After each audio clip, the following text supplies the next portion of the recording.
Thank you chairman sir.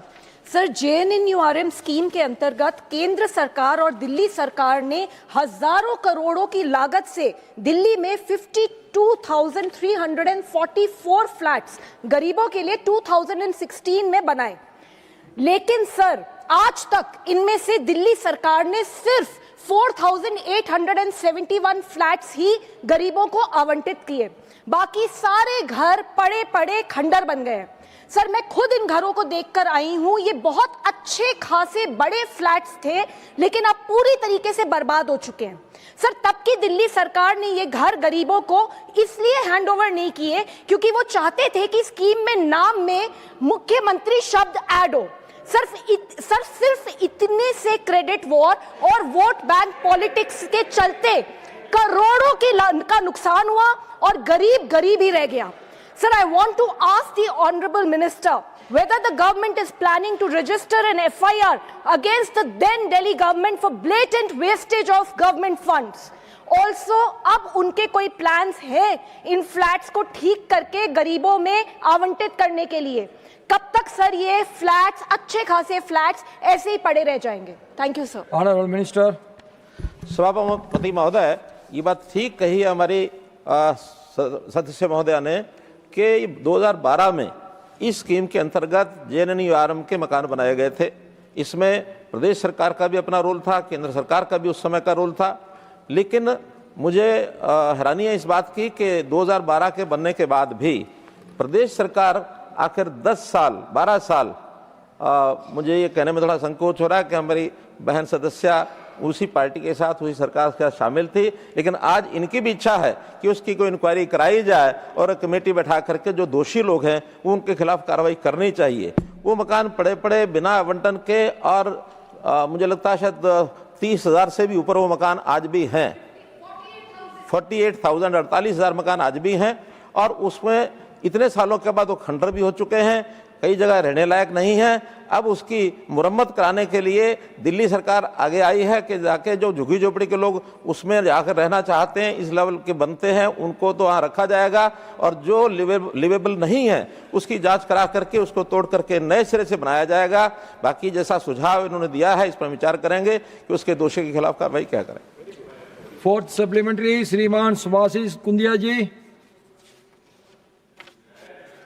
जय Jagannath. Thank you chairman sir. मैं आपके माध्यम से माननीय मंत्री जी से पूछना चाहता हूं कि उड़ीसा को प्रधानमंत्री आवास योजना में कितने फंड्स एलोकेट किए हुए हैं और उनमें से कितना यूटिलाइजेशन हुआ है? Thank you. Honourable minister. अध्यक्ष महोदय, देश भर के अंदर तो मकानों की संख्या जैसे बता गई कि 1,12,000 ऐसे यानी सैंक्शन होने का था PMAY 1 में, और उसमें से 90 लाख से ऊपर 1,12 लाख और 90 लाख से ऊपर आवंटित किए जा चुके हैं। लेकिन चूंकि ये प्रश्न इस विषय से जुड़ा हुआ नहीं है, फिर भी जो 3 वर्ष में यानी पिछले 3 वर्षों का आंकड़ा मेरे पास है, स्टेट बताई उड़ीसा के अंदर पिछले 3 वर्ष का अगर मैं इनको हिसाब बता सकता हूँ, चूंकि प्रश्न ही 3 वर्ष का आया था, तो 3 वर्ष के अंदर उड़ीसा में 22-23 में 1,325 मकान, 23-24 में 27,740 मकान और 24-25 में यही मकान 5,304 मकान, इतने सैंक्शन हुए। कुल आंकड़ा उड़ीसा का सैंक्शन हुए 2,23,000 मकान, ग्राउंडेड हुए 1,92,000 मकान, कंस्ट्रक्शन कंप्लीट 1,69,000 मकान, ये सब अप्रोक्सीमेट संख्या। और इसमें इन्वेस्टमेंट भी जो गई है 10,000 करोड़ रुपया का इन्वेस्टमेंट यहाँ सैंक्शन हुआ था, जिसमें सेंट्रल असिस्टेंस वो 3,484 करोड़ रुपए की थी। तो इस प्रकार का उड़ीसा का ये आंकड़े हैं। श्रीमान सतपाल शर्मा जी। चेयरमैन सर, आपके माध्यम से मैं मंत्री जी से जम्मू कश्मीर के विषय में कुछ जानकारी चाहता हूं। जम्मू कश्मीर भी हमारा एक ऐसा क्षेत्र है यहाँ पर गरीब तबके के लोग भी जो हैं वो बहुत मात्रा में मौजूद हैं। कुछ फिगर्स आपके माध्यम से जो यहाँ पे आपने जैसे उड़ीसा की फिगर्स माननीय मंत्री जी ने पढ़ी हैं, मुझे कुछ ध्यान आया है कि शायद इन फिगर्स में जो जम्मू कश्मीर के संदर्भ में दी गई हैं उसमें कहीं ना कहीं थोड़ी हो सकता है संशोधन करने की आवश्यकता हो। मंत्री जी इस विषय को देखेंगे। लेकिन यहाँ तक प्रश्न मकानों का है और परमानेंट शेल्टर्स का है। 1995 शेल्टर जो है पूरे भारतवर्ष में हैं, लेकिन जम्मू कश्मीर में और वो भी जम्मू में मात्र 2 शेल्टर्स जो है गरीबों के लिए बनाए गए हैं। जबकि हम समझते हैं कि भिखारी भी और गरीब तबके लोग भी होते हैं जिनके लिए शेल्टर्स आवश्यक होते हैं। तो मेरा मानना है कि इस फिगर्स को भी बढ़ाया जाए।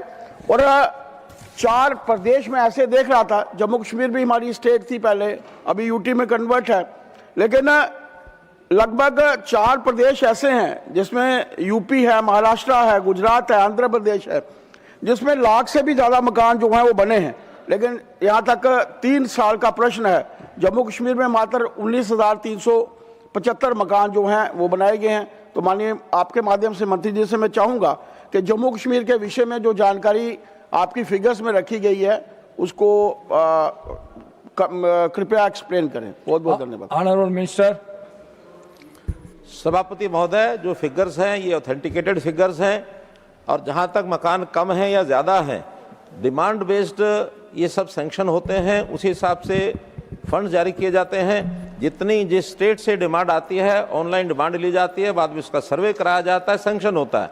इसलिए किस प्रदेश ने कितने लिए कितने नहीं है, PMAY-1 हमारा पहला जो प्रयोग था उसके अंदर बहुत से अंतर आए हैं। अभी PMAY-2 में एक मोटे रूप से हमने तय किया है कि प्रोरेटा जैसी आबादी है उसके हिसाब से उनको सैंक्शन करेंगे। जो प्रदेश की डिमांड नहीं होगी उसको दूसरे प्रदेशों में भी शिफ्ट कर सकते हैं। इसलिए ये योजना बहुत साइंटिफिक तरीके से हम कर रहे हैं। फिर भी एक जो विषय शेल्टर्स की बात कही गई है, ये शेल्टर्स PMAY का हिस्सा नहीं है, ये NULM का हिस्सा है। उसके नाते से अलग से प्रश्न ये करेंगे तो बताया जाएगा। फिर भी इनकी जानकारी कोई होगी तो ये इनको उपलब्ध करा दी जाएगी। Now question number 94, Miss Sushmita Dev ji. 94, sir. Honorable Minister. Statement is laid on the table, sir. First supplementary, Ms. Susmita Devji. Thank you, sir. Sir, I had asked a question on the Smart City Mission, and Honorable Minister has replied that as of 2025, this project has not been extended. The question was specifically on Guwahati. 755 crores was spent, sir, in the Smart City Mission for the city of Guwahati, but 2 hours of rain, Smart City of Guwahati